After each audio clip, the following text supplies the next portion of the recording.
귀한 찬송 감사드립니다. 한 주간 무더운 날씨에 잘 지내셨습니까? 예. 저희 같은 사람은 사무실에 있어서 잘 못 느끼는데 현장에서 일을 하시는 분들을 생각할 때마다 따끔따끔하면서 잘 견뎌냈으면 좋겠다, 이제 그런 기도밖에 나오지 않습니다. 연일 계속되는 폭염이고요. 다음 주에도 장로님 기도하신 것처럼 계속되는 폭염인데 우리 모든 성도님들 여름 잘 이겨내시고 영혼이 잘됨 같이 범사가 잘 되고 강건한 축복이 여러분 가운데 함께 하시기를 축복합니다. 오늘 우리가 읽은 이 32장부터 그리고 34장까지에는 그 이스라엘 백성들이 금송아지를 만들어서 숭배했던 아주 패역한 사건이 이렇게 기록되어 있습니다. 정말 천인공노할 그런 일이죠. 어떻게 보면 이스라엘 백성들이 출애굽해서 지금까지 오면서 그들이 지었던 죄 가운데 가장 패역한 죄가 바로 오늘 이 본문의 내용이라 이렇게 생각을 하시면 좋겠어요. 그런데 오늘 설교에 중심되는 내용은 근데 이 사건이, 패역한 사건이 어디에 기록되어 있는가를 좀 아는 것입니다. 우리 지난주부터 시작된 것처럼 오늘 이 패역한 사건이 하나님께서 성막을 지으시라 라고 하시는 그 명령, 그 지시의 내용하고 그리고 그 지시대로 성막을 실제로 짓는 그 순종 사이에 이 패역한 사건이 기록되어 있다는 것을 볼 때 시사하는 바가 참 크다, 그렇게 생각이 됩니다.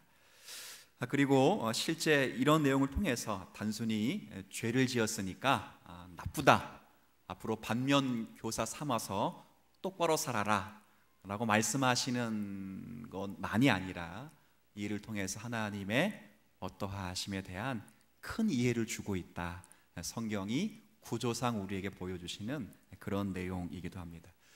우리가 지난주 살펴본 바대로 성막은 하나님이 이스라엘 중에 거하실 성소입니다.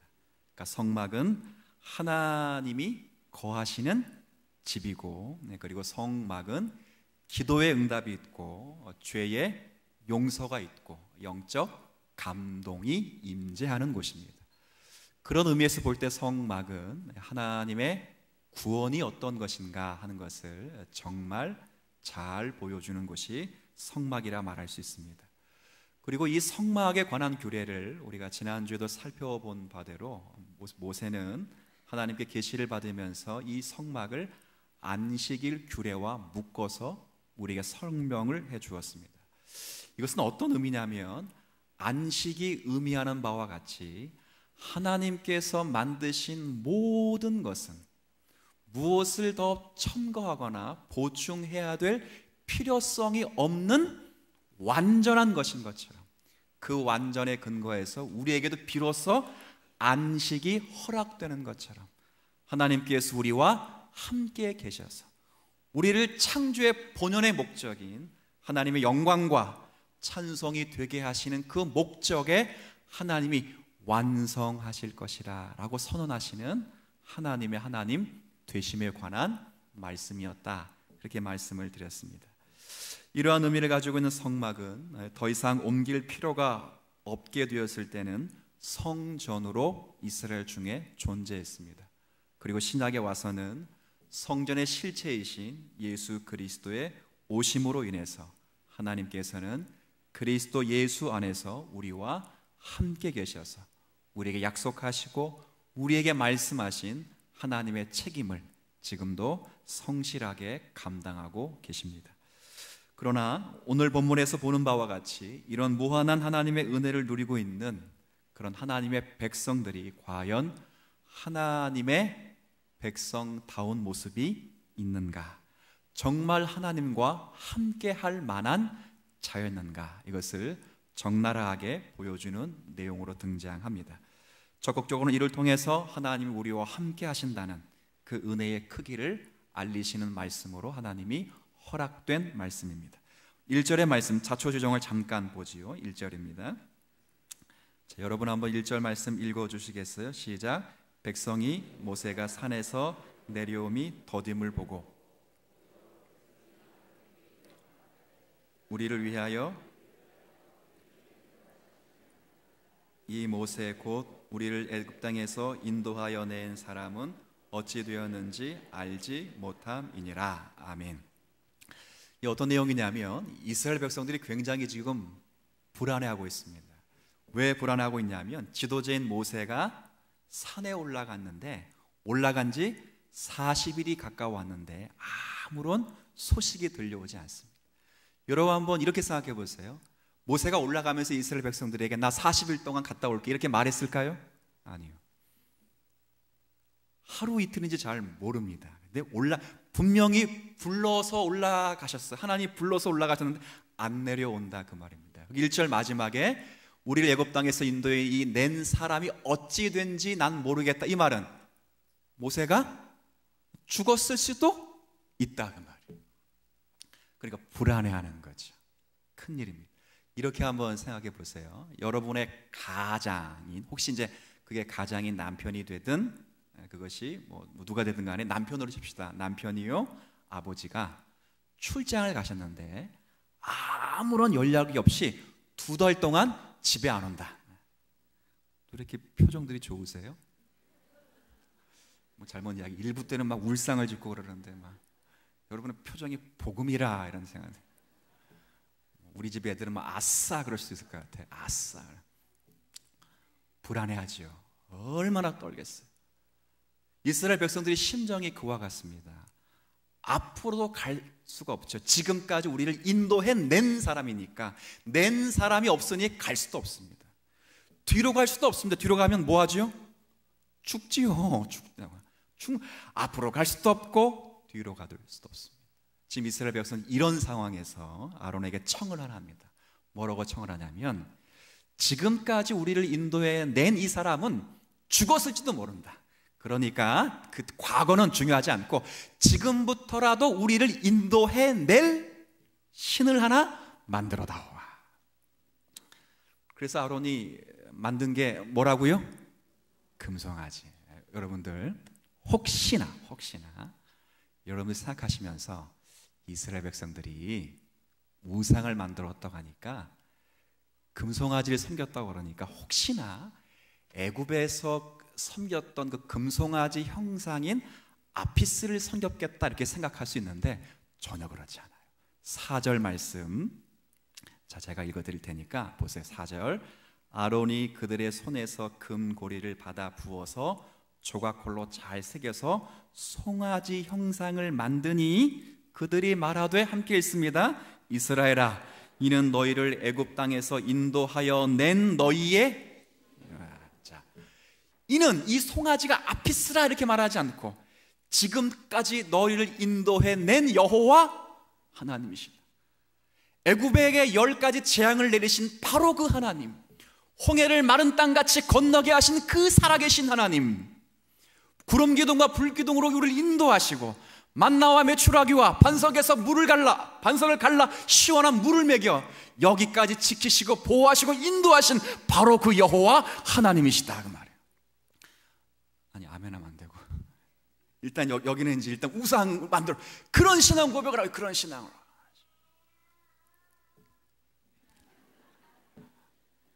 맞대잖아요.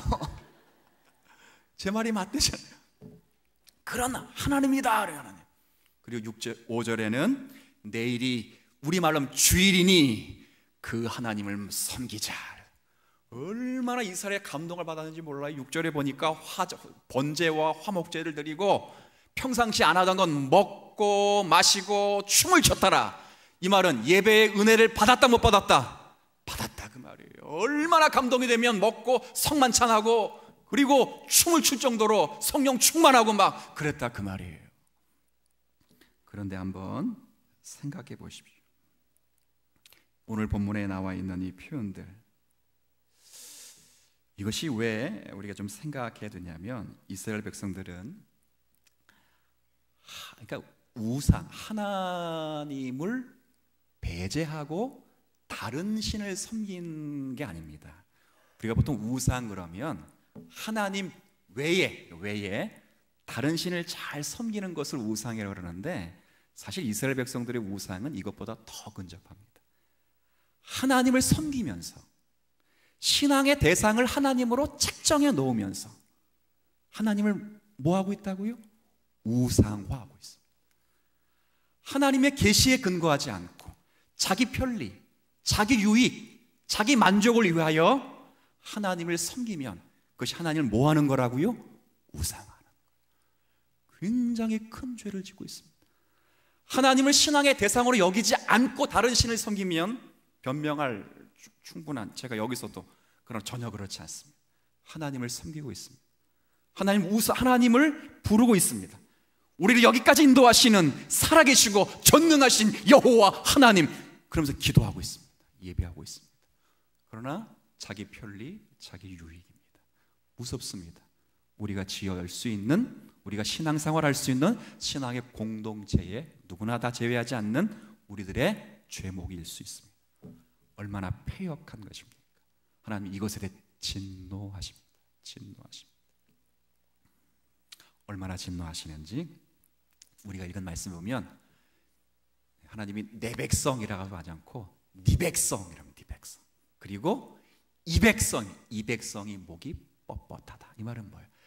그렇게 많은 은혜를 보여주고 체험케 해서 여기까지 왔는데 그 은혜에 한 번도, 그리고 지금껏 저들이 순종하거나 그 은혜를 알아들은 적이 없다. 은혜를 누리고 있으면서도, 전능하신 하나님의 기적을 체험하면서도 그 은혜를 알아먹지 못하고 알아듣지를, 이제서야 속이 좀 후련하다는 생각이 좀 들어. 백성들의 죄가 좀 그렇습니다. 하나님을 모른다거나 할 수 없는 그 죄입니다. 얼마나 패역합니까? 이 사건으로 인해서 하나님은 진노하십니다. 이 진노가 얼마나 큰지를 10절의 말씀으로 우리 함께 읽겠습니다. 10절입니다. 읽어주시죠. 시작.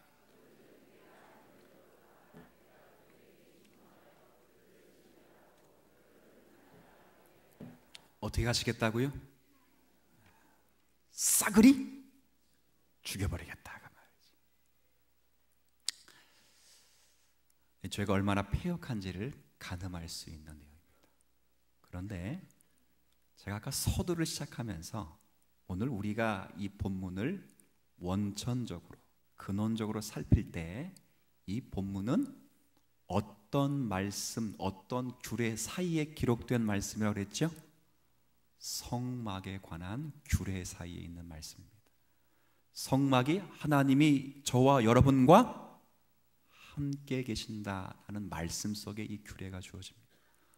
결국 이 말씀은 이스라엘 백성들이 저렇게 큰 죄를 지었음에도 불구하고 하나님이 저들과 함께하여 원래의 창조의 목적과 지위를 회복시키는 그 일에 하나님은 더 이상 포기하거나 그 백성들의 실패로 인해서 그들을 버릴 수가 없다는 것을 이 본문으로 증명해냅니다.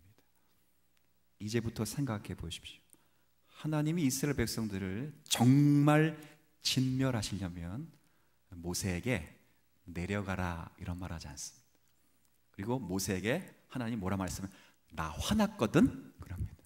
여러분 그 아내가, 저희 아내가, 저희 아내라면 안 돼요. 내 아내가, 제 아내가 가끔 이제 저에게 투정을 하면 하려면 저한테 그럽니다. 여보 나 화났거든. 이 말이 무슨 말이죠? 화를 그죠? 조심하라고요? 예, 아니야, 예, 까불지 말라고요. 그렇죠? 풀어주라. 나 화해할 마음 있다 그 말이죠. 하나님이 지금 모세에게 왜 이렇게 말씀하십니까? 진멸하려면 이런 말씀 안 하시고 진멸할 수 있습니다. 모세에게 내려가라 말하지 않을 수 있습니다. 모세에게 나 지금 화났거든, 나 삐졌거든, 그렇게 말할 필요가 없습니다. 그냥 죽여버리면 됩니다. 하나님 그냥 말씀하십니다. 이것은 하나님께서 자기 백성을 버리실 수 없으니 너로 하여금 다시 한번 기회를 얻어 나의 나됨을 하나님이 너희와 함께 하심을 그들이 깨닫고 하나님의 그 크신 사랑과 그 넓은 주님의 은혜 안에 다시 돌아오게끔 하라라고 하시는 하나님의 배려였습니다. 모세가 이것을 잘 압니다. 여러분 읽은 말씀을 모세의 기도인데 그 기도를 제가 의역을 합니다. 모세가 뭐라 기도하는지 잘 보세요. 성경은 집에 가서 보시고 의역을 했기 때문에 집에 가서 보셔야 됩니다. 틀린 의역이 아닙니다. 정확무오한 의역입니다. 뭐라 기도하냐면 하나님, 그 다음은 따라해 보세요. 여러분도 여기서 이러시면 안 됩니다. 뭐라 기도했다고요? 여기서 그러시면 안 됩니다. 이거 어디서 많이 봤어요? TV 좀 보고 살으세요. 코미디 프로에서 나옵니다. 여기서 이러시면 안 됩니다. 하나님, 여기서 이러시면 안 됩니다. 아니, 얘네들이 어찌 내 백성입니까? 얘네들은 하나님의 백성입니다. 하나님께서 약속하시고 구원하시고 건지신 당신의 백성이지 내 백성이 아닙니다. 내 백성이었다면 난 얘네들 안 데리고 나왔을 것입니다. 그러나 얘네들이 이럴 줄 알면서도 당신의 백성이 당신이 데리고 나온 것 아닙니까? 그렇게 멋지게 기도하죠. 그리고 뭐라 기도하냐합니까? 하나님 여기서 이러시면 안 됩니다. 모든 이방 민족들이 얘네들이 하나님의 백성인 걸 다 아는데 여기서 죽여버리시면 하나님의 애굽에 무덤자리가 없어서 여기서 죽여 죽게 하는가 보다 하고 얘네들을 욕하는 게 아니라 누굴 욕한다고요? 기가 막히죠. 시찬이가 애들 때리고 거짓말하고 맨날 그러면 여러분은 시찬이 부모가 누군지 아니까 안 물어보겠지만 대번 시찬이에게 뭐라 그랬습니까? 뭐라 그러겠습니까? 네 애비가 누구냐 그거 아니에요. 그렇죠? 하나님의 명예가 달려 있습니다. 하나님의 이름이 달려 있습니다. 그 이름을 당신은 포기할 수 없는 건 난 잘 압니다. 그리고 생각하시고 기억해 보십시오. 얘네들이 예뻐서 데려왔습니까? 아니요. 아브라함에게 약속한 것 아닙니까? 이삭에게 약속한 것 아닙니까? 야곱에게 약속한 것 아닙니까? 내가 너희들의 자녀를 별과 같이 많게 할 것이다. 내가 너희들의 자녀들을 바닷가의 모래알같이 많게 할 것이다 라고 약속하고 데려온 애들 아닙니까? 그런데 여기서 이러시면 하나님의 명예에 누가 됩니다. 자, 모세의 기도 다시 한번 시작. 하나님 여기서 이러시면 안 됩니다. 하나님이 들으셨습니다. 14절 어떻게 결론 나는지 14절 자, 함께 읽습니다. 14절 읽어주세요. 시작.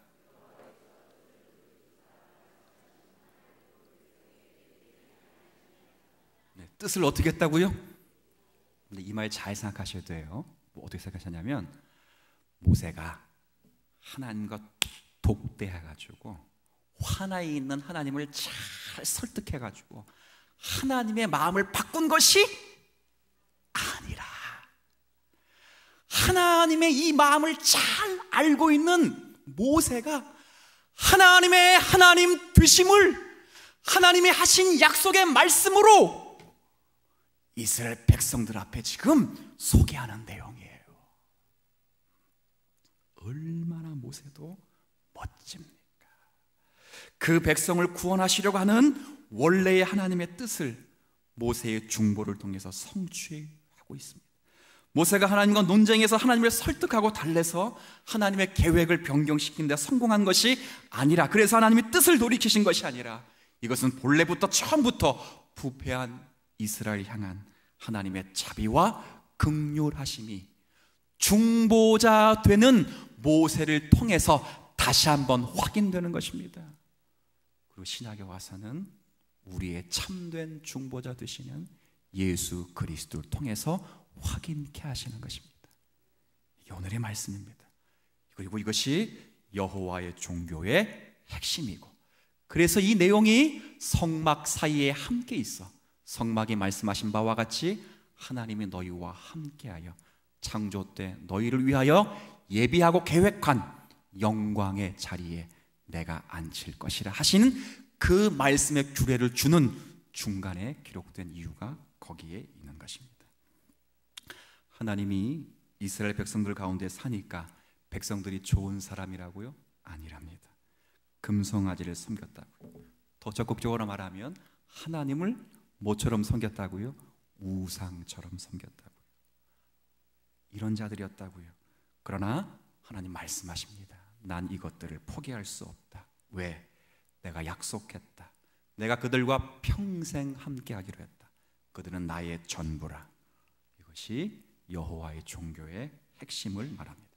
그래서 이런 본문과 이런 신앙적 입장을 가지고 오늘 1절을 다시 읽어볼게요. 1절 제가 읽을 때 앞에만 읽고 앞에만 읽고 여러분이 답을 하시면 돼요. 자, 1절 제가 다시 읽습니다. 1절 백성이 모세가 산에서 내려옴이 더딤을 보고. 자, 이제 지금까지 제가 말씀드린 신앙의 중심의 내용을 보고 답을 한번 해보세요. 자, 이스라엘 백성들이 우상을 왜 만들었다고요?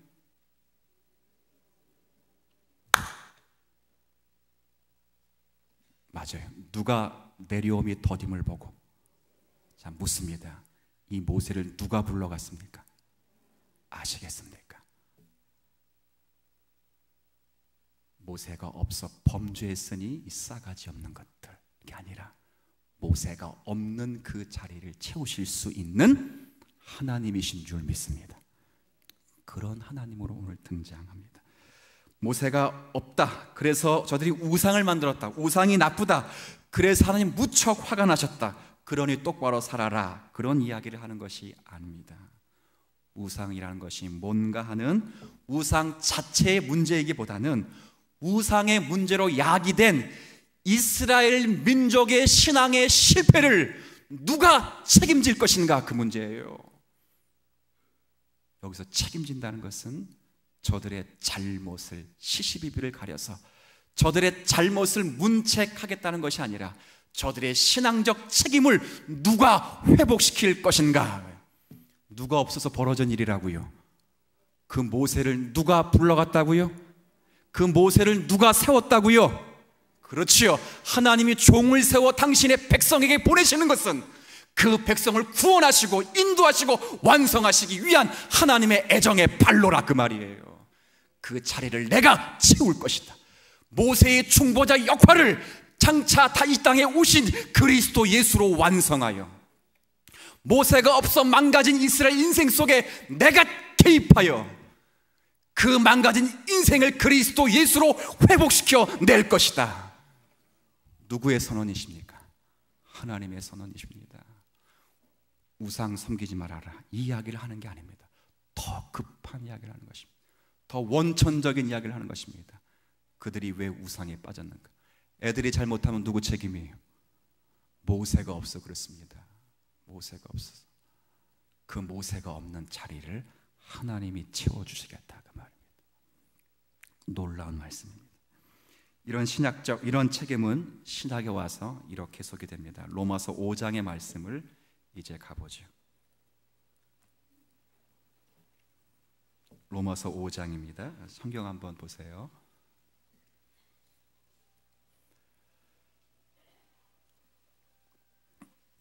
로마서 5장 1절에 제가 앞부분만 읽을 테니까 여기 자막에도 나오네요.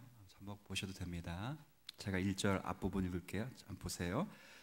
그러므로 우리가 믿음으로 의롭다 하심을 받았으니. 여러분이 구원을 확실하게 하세요. 여러분 구원을 누구로 말미암아? 목사님? 여러분? 친구? 누구로 말미암아? 예수 그리스도로 말미암아 여러분이 구원을 받았습니다. 2절 보세요. 2절. 또한 그로 예수 그리스도로 말미암아 우리가 믿음으로 서 있는 이 은혜에 들어감을, 장차 그 구원이 완성될 것을 확증하는 것입니다. 누가?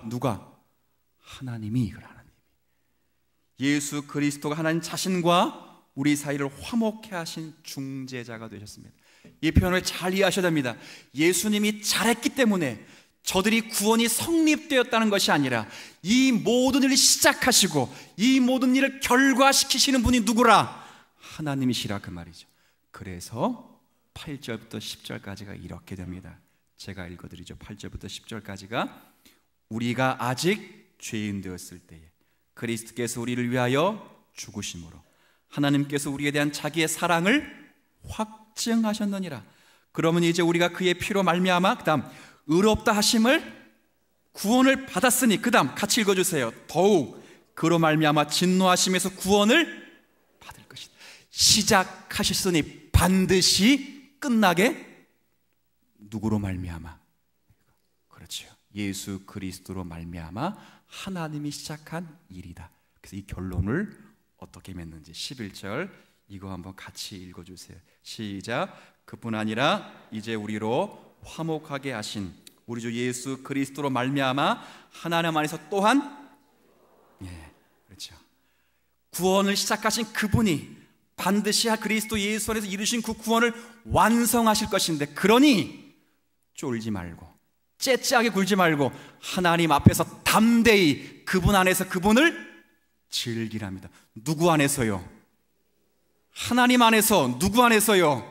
예수 그리스도 안에서. 누구 안에서요? 성막 안에서. 그 말이에요. 우리의 인생 하나님이 책임지신다 그거죠.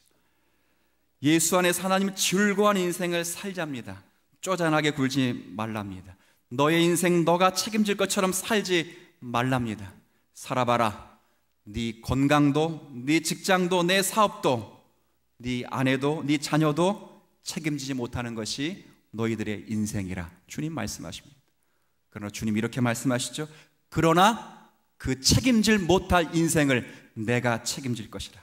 맡겨라. 그리고 충성해라. 그리고 그분을 누려라. 하나님 안에서 즐거워하라. 이 본문입니다. 여러분, 그 모세의 그 기도가 시편에 하나 실렸는데, 시편에 쭉 보면 모세의 글은 딱 하나입니다. 하나. 90편입니다. 집에서 한번 읽어보시고 제가 설명을 해드리면, 이 시편은 굉장히 많이 인용되는 구절입니다. 어떤 구절이냐면 이런 구절이에요. 우리의 연수가 70이요 강건하면 800. 다 알잖아요, 그렇죠? 이게 90편이에요. 우리의 연수의 자랑은 수고와 슬픔뿐이니 신속히 가니 우리가 날아간다. 제가 이 설교를 일남 전도회 한번 했는데 한 분이 웃으면서 식사하시면 그러더라고요. 목사님, 그런 설교 하지 마세요. 왜요? 우리의 연수가 70이요 강건하면 80이 이렇게 하지 마시고 우리의 연수가 90이요 강건하면 100이라도 이렇게. 그래서 제가 아멘 그렇습니다. 왜냐하면 거기 앉아 계신 분이 다 70이 넘으셨다. 그래서 우리 보고 죽으란 말입니까? 물론 웃으면서 얘기했습니다. 무슨 내용인지 알고. 이게 모세의 기도 속에 있습니다. 근데 이 모세의 기도에 두 가지 핵심이 있습니다. 하나는 인생이 굉장히 짧다. 두 번째 기도의 핵심은 짧은 인생 중에도 하나님 앞에 가치 있게 사는 인생이 하나도 없더라. 이 기도의 핵심이에요.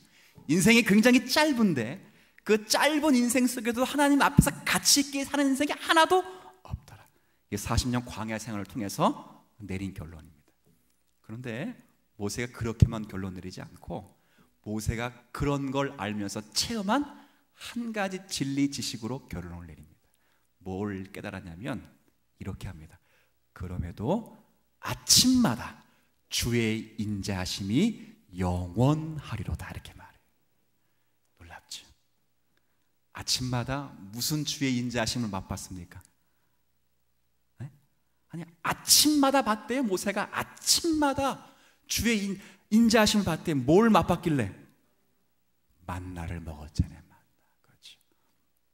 우리 아내가 저를 대신해서 자녀들에게 화를 잘 냅니다. 그러니까 욱한다는 게 아니고 불의적인 일을 통해서 최후를 하는 마음으로 이제 이렇게 하는데, 그렇게 혼을 내고 두드려 패도 그 다음 날 아침이 되면 이러고 있더라고요. 아침 바로 쫙 차립니다. 그리고 놀라운 것은 아침을 안 먹었다고 또 때립니다. 웃기죠? 왜 그런지 아시겠어요? 하나님이 그러십니다. 인생이 짧습니다. 짧은 인생 가운데 가치 있게 사는 것이 없습니다. 그런데 모세가 깨달았습니다. 그래도 아침마다 밥은 먹이더라 그 말이죠. 놀라운 진리입니다. 그리고 그 시편이 어떻게 끝나지요? 우리의 날 계수함을 가르치시사 주님의 인자하심을 바라보게 하여 주옵소서. 여러분의 유한함과 여러분의 무지와 여러분의 죄악됨을 보시고 거기서 인한 더 이상의 희망이 아닌 그 죄악과 무지함과 연약함을 안고 그리스도 예수 안에서 허락하신 은혜의 진리 자리에 앉히실 하나님의 영광과 인자하심과 자비하심과 긍휼하심을 여러분이 보실 수 있는 성도들 되시기를 바라는 것입니다. 오늘은 이 말씀입니다. 이 은혜가 우리 가운데 있어서 우리를 태어날 것입니다. 장지현 장로님의 사모님이 건강이 좋지 않아서 많이 기도 중에 있습니다. 장지현 장로님이 그 소식을 처음 듣고 실제로 며칠 동안 물 한 모금이 안 넘어가더래요. 물 한 모금. 심정이 충분히 이해가 됩니다. 저도 마음이 아픈데 담임 목사로서 그 죄책감과 무거움 때문에 마음이 참 아픈데 그 남편으로서 딸로서 얼마나 마음이 아팠겠습니까? 근데 지난주에 저랑 이런저런 이야기하다가 장로님이 저에게 그런 말씀을 했어요. 목사님, 제게 이런 일들을 겪어보면서 그런 생각이 들었습니다. 목사님, 제 신앙이 굉장히 피상적인 것 같다라는 생각을 했습니다. 장로님, 그런 생각하지 마세요. 장로님 같은 분이 어디 있다고 그런 생각하십니까? 근데 그렇게 말씀하셨어요. 하나님을 믿는다거나 말하는데 하나님이 정말 네가 나를 믿느냐라고 말씀하신 시간 같아요. 그 앞에 철저히 서면서 뭐라고 말씀을 하셨냐면 하나님을 믿는 믿음이 뭔지 알겠다 그런 말씀을 하세요. 제가 확신했습니다.